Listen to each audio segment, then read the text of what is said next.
all of that, it's all the same theme. We're in the shit, right? This is just the story of our lives. Truly, the story of our lives. We're in the shit. We don't know what to do.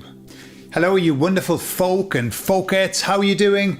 Well, today I'm talking about all of the people who are waking up and all of the work that the emissaries have got on at the moment. They are extremely busy, so they say. I'll tell you all about it on the other side.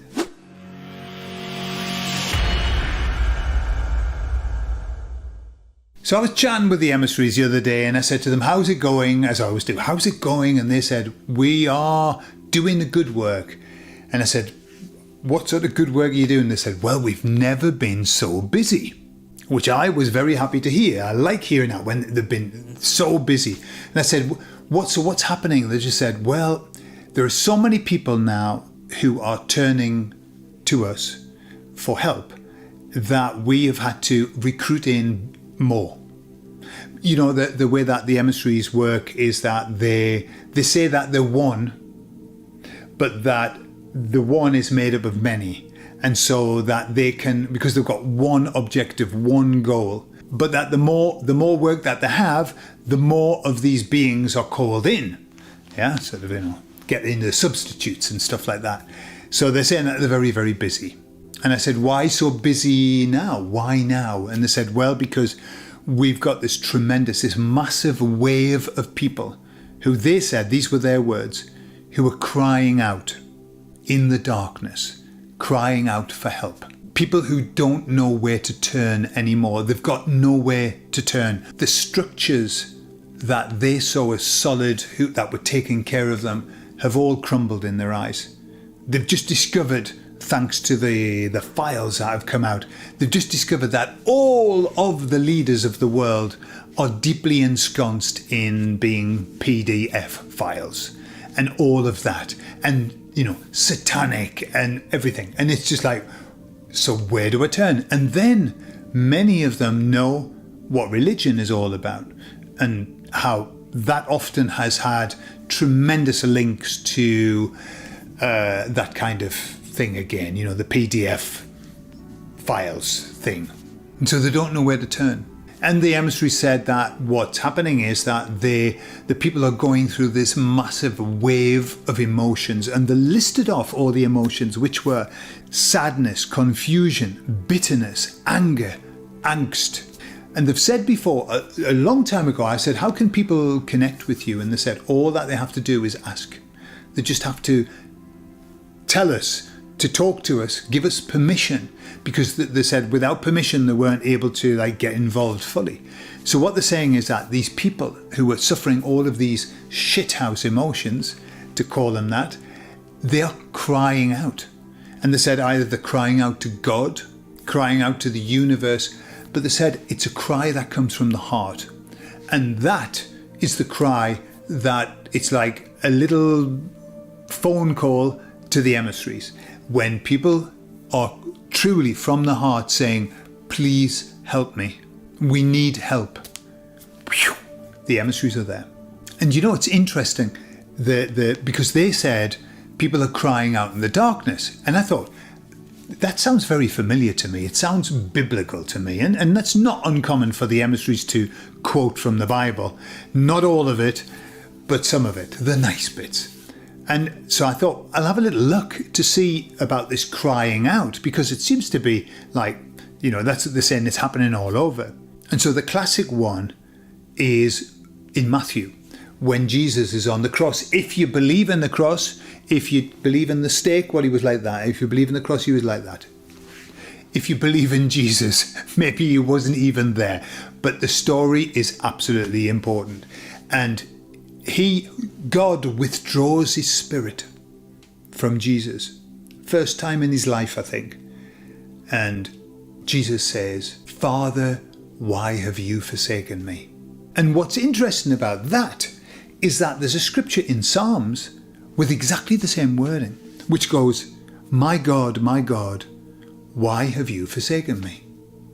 But there's more. There's one. This is the name of this book of the Bible makes me laugh, because even when I was a Jehovah's Witness, I used to look at it and think, I don't think I really want to read that. It sounds a bit miserable. It's called Lamentations, and to lament is like to be not very happy. You're not happy if you're lamenting. They have the same verb in Spanish as well. It's like, I'd rather not be with somebody who's just lamenting. Anyway, in Lamentations, it says that they arise and cry out in the night, in the dark. It's always like the dark, we have the dark night of the soul. The dark night of the soul, when it's experienced, and it's in the tarot cards and it's everywhere, dark night of the soul is the transformation. It's where you die and then you're reborn. It's where you have an epiphany. It's where you hit rock bottom, as the metaphor goes. You're at the bottom of the pool and finally you can push on up. That's what that's about. The dark night of the soul. And this is what this is referring to, and this is what the emissaries are talking about. People are in the dark night of the soul now and they don't know where to turn. Another one from Psalms, out of the depths I cry to you, O Lord. And then the last one from Psalms, in old Bible language, they cried unto the Lord in their trouble, and he saveth them out of their distress. He saveth them. Beautiful. All of that, it's all the same theme. We're in the shit, right? This is just the story of our lives. Truly, the story of our lives. We're in the shit. We don't know what to do. And so we turn back to God. Why is it that in the moments of high stress, in the moments of high trouble, in the moments where we think that we are going to lose everything, the only person that we talk to is God? Why is that? That's our knee-jerk reaction. Why? Because deep down, there's a memory there, and we know about the connection. We know about the importance of God. And I remember seeing a guy who was an atheist, right? Not just an atheist, but one of those ones that wanted to convince everybody else that God didn't exist. And he was doing this video and he's talking about atheists and God's a load of bunkum and all of that. And something fell behind him and he got a shock and he went, Jesus Christ. And that is exactly my point. When the chips are down, at the end of the day, right? When the shit hits the fan, we don't say, please, let the neighbour come and save me. Please, let my dad come and save me. No, what we say is, please God, let me get out of this alive. Often you hear people say, I said, please God, let me get out of this alive. If I do get out of this alive, I will serve you for the rest of my days. It's happened loads of times. Why is it that we have to recourse to God? Because that's what we do. Because we are linked and it's home. It's home. That's where we came from. We came here on a journey, but we know where home is. And when we are really pushed, consciousness disappears. We are really in touch with the deepest unconscious part of us, which calls out in the darkness to God. And that is where people are right now. And it's beautiful.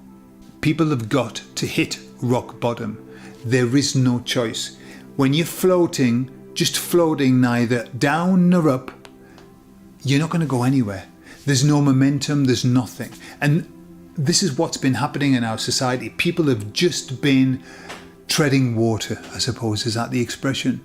Just going through the motions, just living a life of no life, of non-life. Not having too much, but not having too little. Not being too hot and not being too cold. Everybody's been living a tepid life. And the only way that they can be shook up, the only way that they can be woken up, is for them to hit rock bottom. And then to cry out from that place way down there and say, please help me. And then the emissaries who are there on their sturdy steeds go riding in. Or here, look at this, look at that, look at this. God loves you. And that's what's happening right now. So these are wonderful times. Let me just tell you one thing before we finish. I'm aware right now of this fusion that we're in. We're in a fusion between the solid 3D reality in which we used to live and wherever it is that we're going to, this slightly higher vibration, whatever. And we are in the fusion point. What I'm seeing is an increase in these coincidences, in these strange things that are happening. I'm seeing this in my own life and in the stories that people are telling me. We're getting a blurring of the lines. If I had €5 for every repeated number, every repeated time, every repeated word that I'm hearing, these patterns everywhere, I'd be very, very rich. But I think I'm not alone. I think everybody's starting to have these really unusual experiences because we are in this transition between reality as we've known it and the new reality. All you have to do is watch the last 4 videos posted by Bibi Netanyahu to know that there's something not real going on. It's just unreal. And I truly don't, I'm at the place where I just want to step back and not believe anything now. I'm not interested in believing anything. I don't need to know if it's really real or not, because the sense I get is that it's not. Whilst at the same time it is. You know, if I get into the car and I trap my finger in the car door, bloody hell, it's going to hurt. I know it's real. And yet, how can I put it? If you imagine that this universe is a blanket, right, a thick blanket, this reality is a thick blanket, it's starting to fray at the edges and the seams are coming apart a bit. That's probably the best way. It's coming apart at the seams. And it's fascinating to watch. I'm just watching it thinking, wow, and what else are we going to see today? What strangeness are we going to observe today? Put in the comments if you've noticed an increase with these coincidences happening.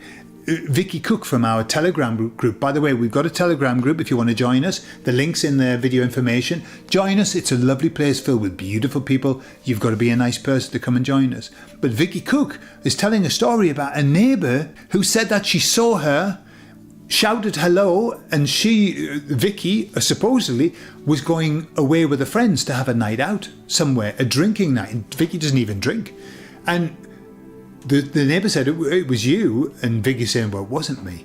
What's that about? I don't know, but I'm hearing so many stories like this of like strange things going on. So put in the comments anything strange that's happened to you of late. I'd be very interested. I think all of us would be very interested in reading that. I love you all and I'll speak to you all later. Bye-bye.